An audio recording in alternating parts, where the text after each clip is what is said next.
Okay, hi everybody. Thanks for watching. Now, if you watched the end of my last video, I talked about some Frank Sinatra records that I got that were 78s, and they're filthy, and there are 3 of them. Here they are. I don't know if it's showing up well or not. I'm thinking that these are acetates because some of them have silver edges on them where some of the black is eating through, and these are really messy and in dire need of cleaning. Now, they're so thick and grimy, I wouldn't dare use alcohol on these because you're not supposed to use alcohol on shellac records of 78s. Now, I'm going to clean these in the sink, and the reason I'm going to do it is because, well, first of all, these records, no matter how good I get them, no matter how clean they are, I doubt they're ever going to sound great anyway when I play them. So I don't think there's any problem here in washing them in the sink using the old tap water. I don't use this method anymore for my regular records, by the way, 33s or 45s, and I will explain that in a future video. I actually clean them on a VPI cleaning machine, and I'll explain that in a while, some videos down the line. Anyway, so I'm going to use a little Blue Dawn dishwashing liquid. Now, I know a lot of people watching this right away are going to get all upset. You got to remember, these records, they're not in great shape to begin with. I don't really think there's anything to worry about. I use Bounty paper towels.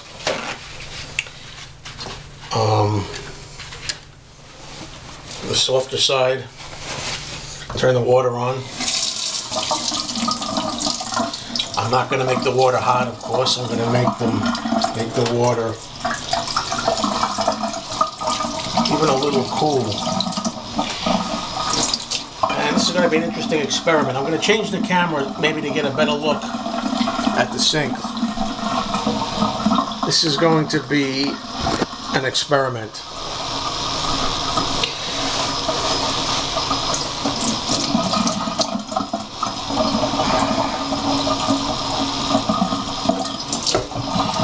These things are grimy and fun to clean.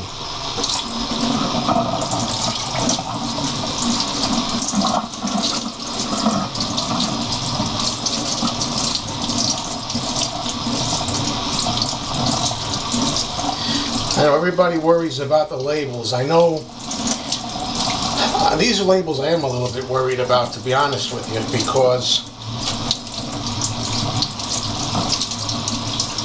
these labels are not like the professional ones on regular records. I've never had problems with labels getting ruined. These are more cheap paper, and already I think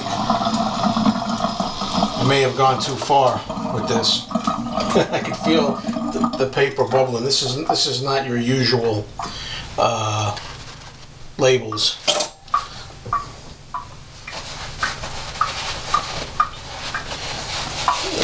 I'm going to pat them dry right off the bat.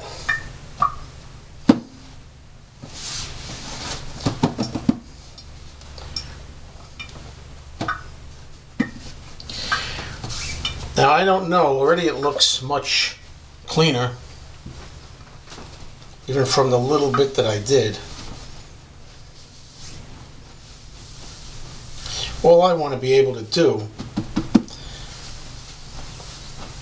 is play this on my 78 school phonograph that I have, where you could play 78 records.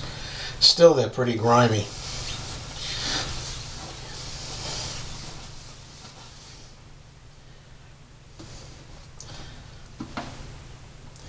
Yep. On the next record that I attempt to clean, I'm going to be careful of the label. Because, well, it's impossible not to get any water on the label. These, because they're from a radio station, they're just not as thick and professional records. Probably should have used another approach. Maybe a toothbrush, which sometimes I've seen people use to clean 78s.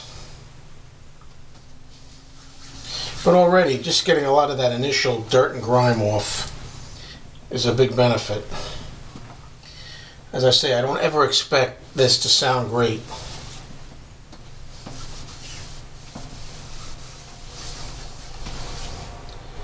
I may give this another going over once the video is done.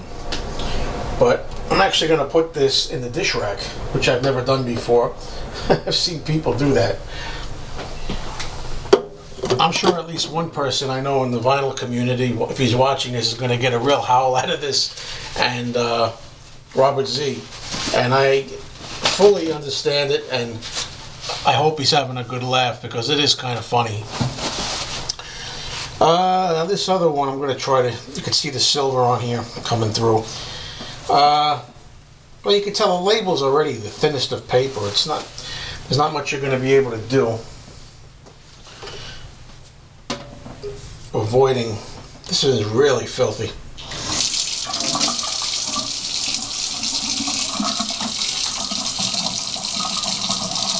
I don't know if anybody has interest anymore in staying tuned to this, and it's going to be more of the same.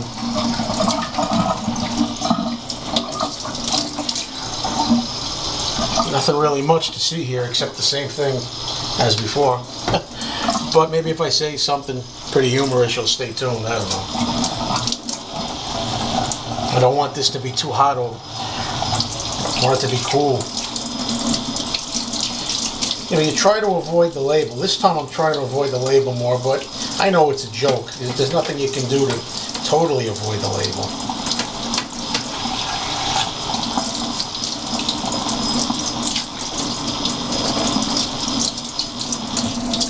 It's a little too warm for me. I want to make it cool. I know cool water won't take the grime out as much.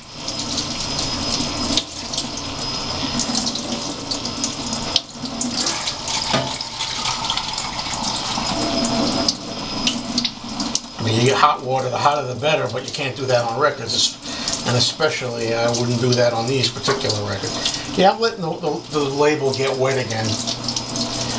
I changed my mind. The heck with it. Oh my god. Yeah, I know, I'm banging the sink and everything. Oh boy. For all I know, these records could be worth a lot of money, but I'm going to look it up after the fact. I'm going to look it up after the fact and see what the deal is here, as far as value is concerned. Oh. Well, I have a third record. I don't think I'm going to bother cleaning the third record. On camera, that is. I'm going to leave that off camera. I pat those labels dry. Like I said, you know, I used to clean my LPs, the dirty LPs, mind you, like thrift stores and garage sales, the really grimy ones only. Used to clean those in the sink. Never had a problem. They always sounded good. They didn't get ruined. And the labels were very durable on those. Professional labels. This is a little more thin paper, but still alright. And I think I'm going to just put this in the dish rack. Now, I don't know what I accomplished by making this video, except maybe to make some people have a laugh. But I don't think I'm going to dry this. I think I'm going to let it stay here in the in the dish rack. And let me put the camera up. Hopefully I'm on camera. I can't see the angle. And there you go. So clean you could almost eat off them.